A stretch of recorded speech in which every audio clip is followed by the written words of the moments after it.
Dans le pays, la plupart des routes sont des pistes et il n'y a aucune autre alternative. Les trains ont cessé de rouler depuis les années 70, faute de moyens pour les entretenir. Quant à l'avion, il n'existe aucun vol intérieur. Reste le bateau, mais 90% du transport se fait par la route.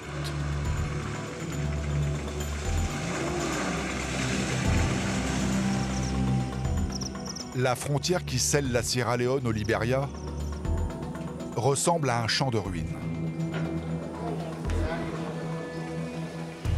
Les deux pays n'ont jamais été en conflit, mais tous les deux ont subi des guerres civiles dévastatrices.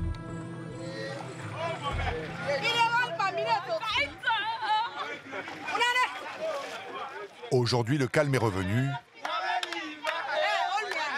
et la bonne humeur a refait son apparition.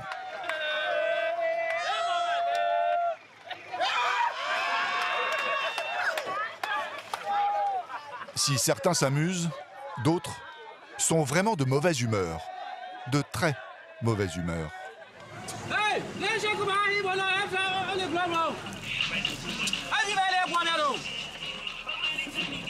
Vandy dirige une entreprise de transport.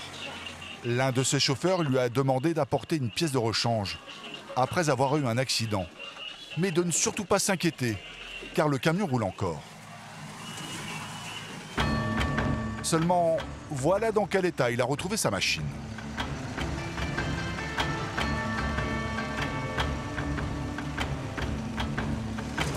Mais bon, apparemment, ce n'est pas vraiment la faute du chauffeur.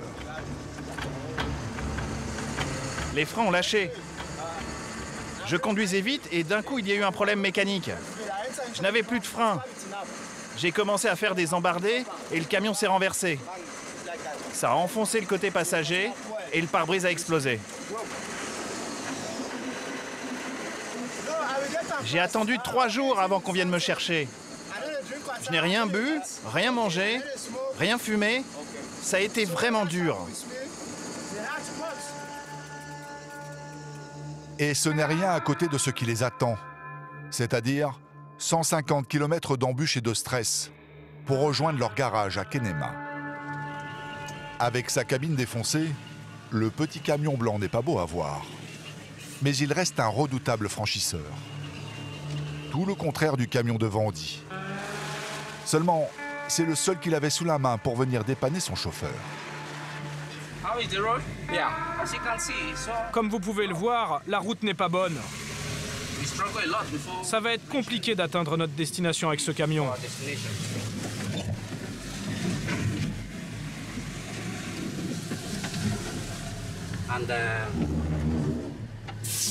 Là, il va falloir couper le contact pour que les mécaniciens puissent protéger le moteur. Ils vont recouvrir le filtre à air avec le sac qu'on a acheté à la frontière. Le moteur ne doit surtout pas prendre l'eau. C'est sûrement ce qui a dû arriver au camion là-bas.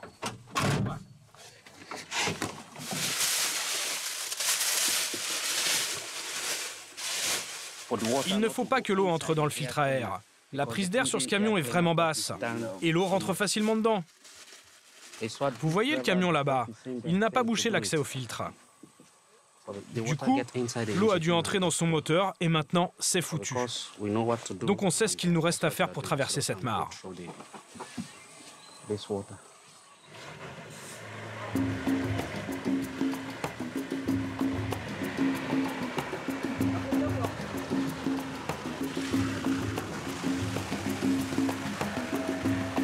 Malin le coup du sac plastique. Et il en faut des astuces pour arracher les kilomètres. Surtout avec un camion équipé de vieux pneus, bien lisses, usés jusqu'à la corde.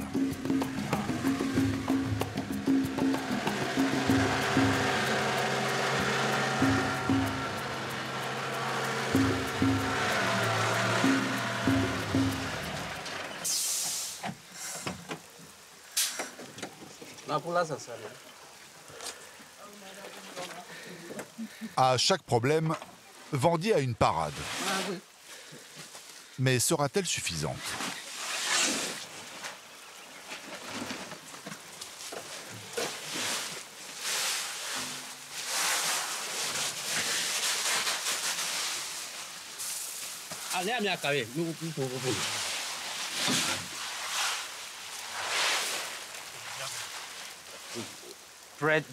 En disposant les graviers là, le camion va rouler dessus et parvenir à grimper cette petite montée.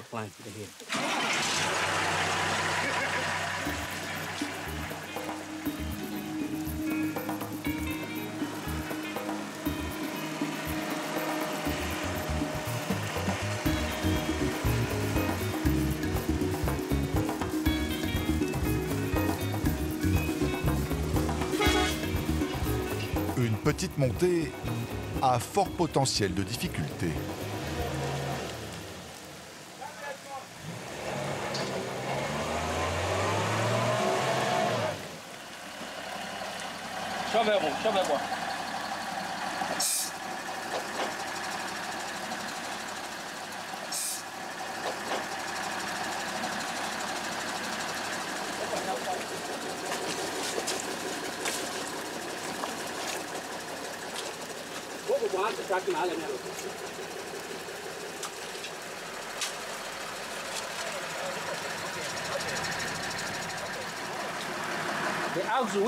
L'essieu arrière est bloqué.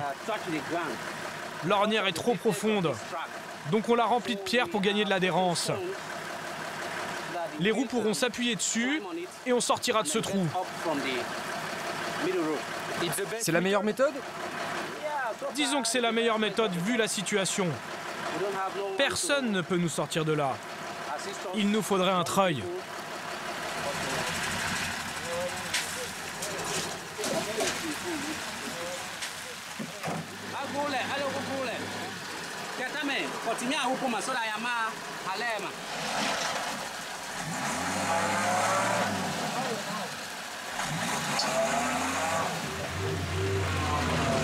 Bravo!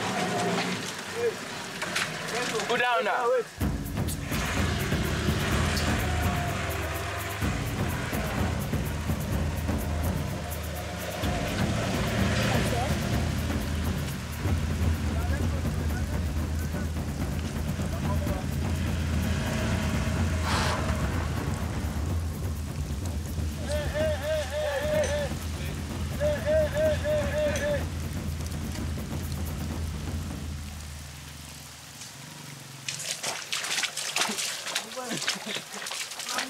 Vandy et ses hommes se préparent à transpirer de longues heures.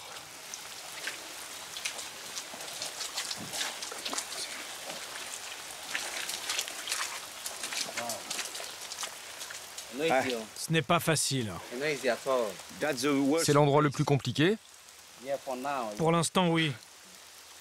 Mais après Zimi, il y a pire encore. Pire? Oui, juste avant Kenema. Ça peut durer combien de temps? Ça, on ne peut jamais savoir.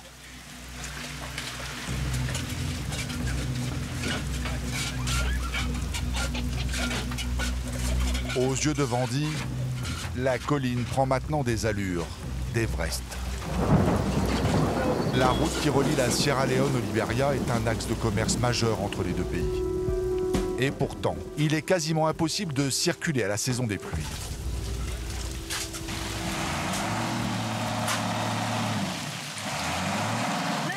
Vandy et sa petite entreprise de transport en souffrent tous les jours.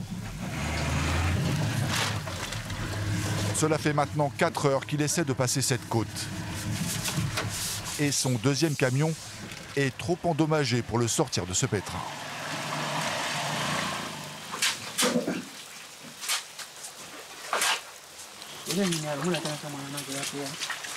Peut-être qu'il pourra les tracter.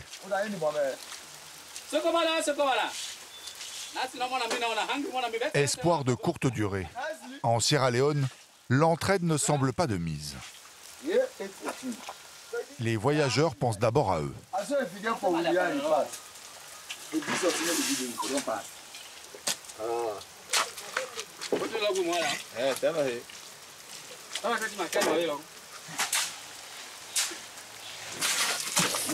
Vous allez passer par là avec votre voiture? Oui. Et vous êtes sûr que c'est possible? Oui, si j'enlève la terre, là, ça va passer.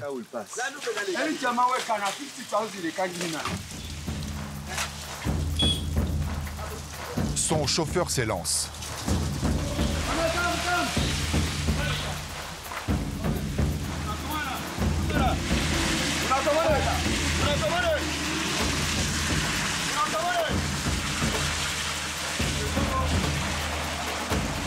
Passage réussi, mais le chauffeur refuse d'essayer de sortir le camion du bourbier. En Sierra Leone, c'est chacun pour soi. On est soulagé parce qu'on pensait vraiment passer notre journée ici. Parfois, on peut mettre plus de 5 heures pour atteindre notre but.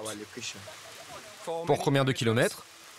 Voilà, pour parcourir seulement 150 km. Chaque fois que j'emprunte cette route entre le Liberia et la Sierra Leone, je souffre. Je passe ici depuis des années et c'est toujours la même chose. Le gouvernement ne fait rien. Depuis combien de temps vous empruntez cette route? Depuis 10 ou 15 ans. Et ça n'a pas changé? Non, les routes sont toujours aussi mauvaises. C'est compliqué pour tous les gens qui doivent passer par ici et pour leur business.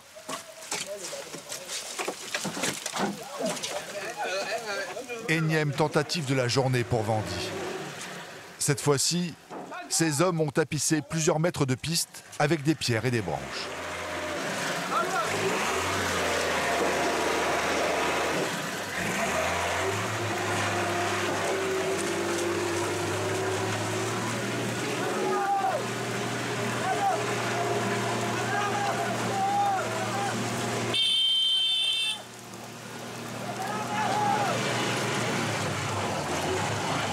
Mais à 15 mètres du haut de la côte, les roues du camion n'agrippent plus.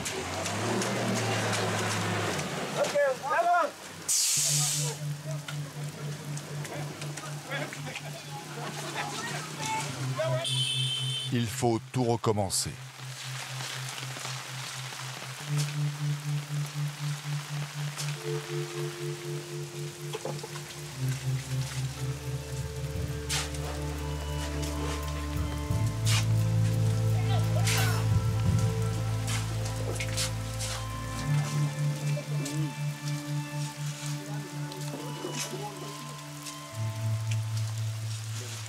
Il est bientôt 11 h et on est parti à 6 h du matin. Du coup, on n'a fait que 13 km en 5 heures. Les taxis-brousses bloqués n'osent pas passer. Leurs clients, trop serrés à l'intérieur, préfèrent affronter la pluie et assister au spectacle sans bouger le petit doigt.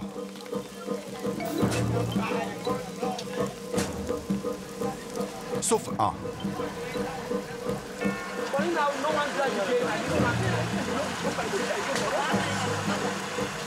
Sous la pression de cette autorité de passage, un taxi accepte de leur prêter une sangle.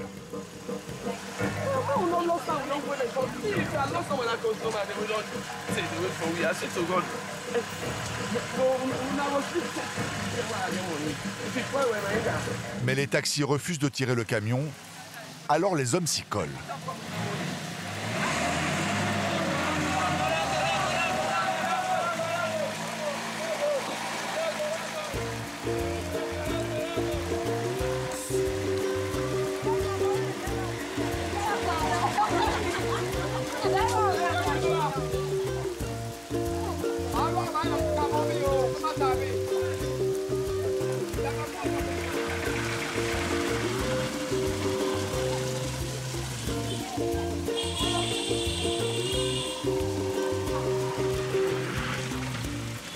Comme un pied de nez à Vandy, le chauffeur du camion blanc passe sans problème, là où son patron a mis 5 heures.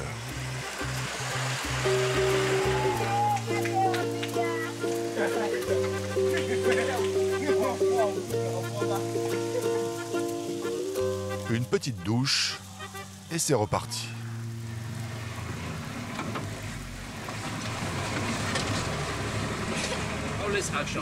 Il y a toujours de l'action sur cette route. Vous n'en avez pas marre? Un peu. On met beaucoup de temps pour aller d'un point à un autre. C'est long, mais voilà, c'est comme ça. Le seul problème, c'est qu'on abîme beaucoup nos camions. Mais bon, c'est une des routes où on gagne le plus d'argent en Sierra Leone. On ne gagne pas autant ailleurs.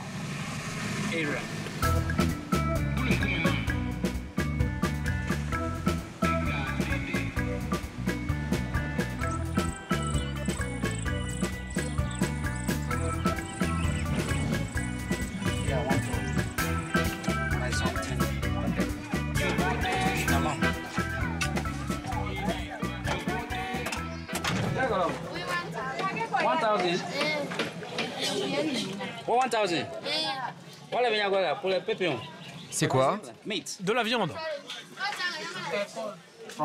À partir d'ici, il n'y a plus de gros villages. Donc c'est le dernier endroit où tu peux acheter à boire et à manger. Si tu loupes ce village, t'es mal.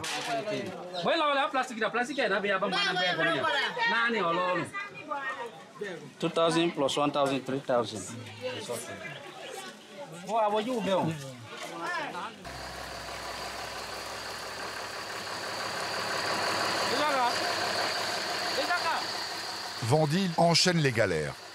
18 heures de route et son convoi de camions n'en est qu'à la moitié du parcours.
Ça va? Non, ça ne va pas trop. Pourquoi? J'ai trop froid.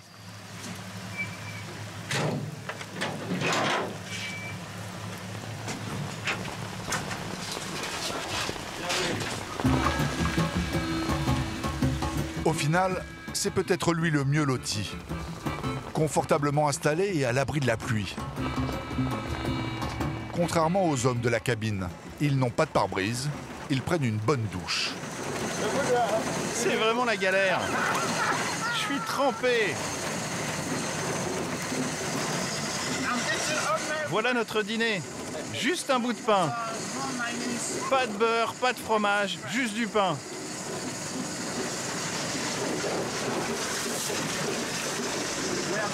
Là, on est vraiment en train de souffrir. Il fait nuit, il pleut. Le camion n'éclaire pas beaucoup.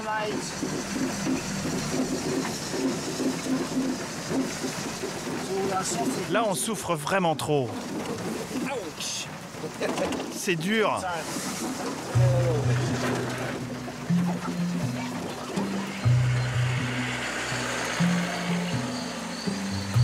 L'histoire se répète pour Vandy et ses hommes. Comme ce matin, ils se retrouvent face à une côte qui est une vraie patinoire.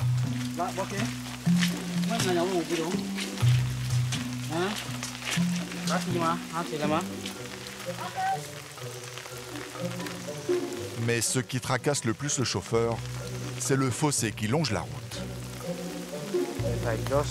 Si j'arrive bien droit, en maîtrisant bien mes roues, avec les graviers, on devrait passer, comme tout à l'heure. On va en mettre tout le long, et on ne devrait pas glisser.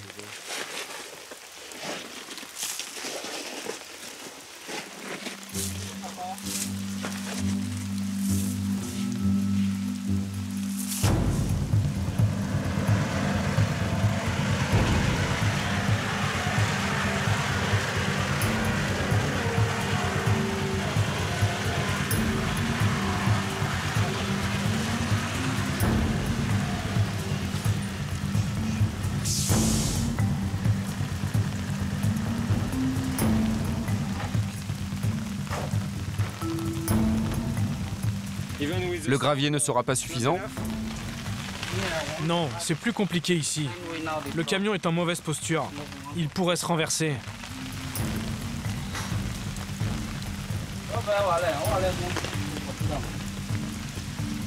Pour empêcher son camion de basculer, Vandy n'a qu'une seule solution: renforcer le bas-côté de la piste.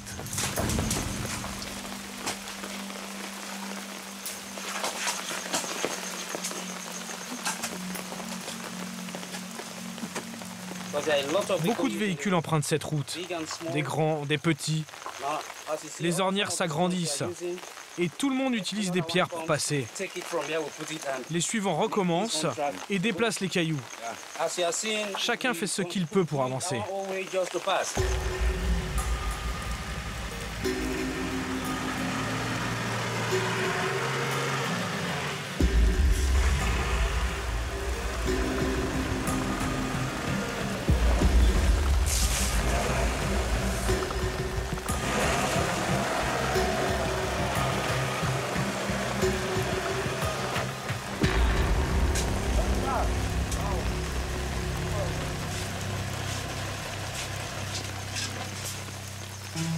Les hommes sont à bout.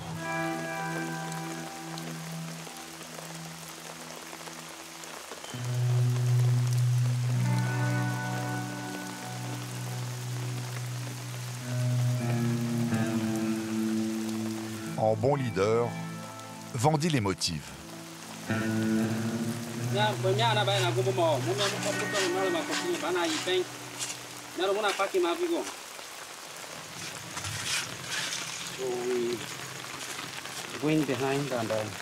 Il faut absolument qu'on trouve le moyen de sortir de là. On a vraiment envie d'y arriver. On ne peut pas dormir ici. On n'a pas le choix. On doit continuer notre route.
On a trop souffert. Beaucoup trop souffert. Et là, j'ai vraiment très faim. Froid aussi. Mon corps est gelé. Après 24 heures et 150 km de souffrance, le convoi arrive enfin.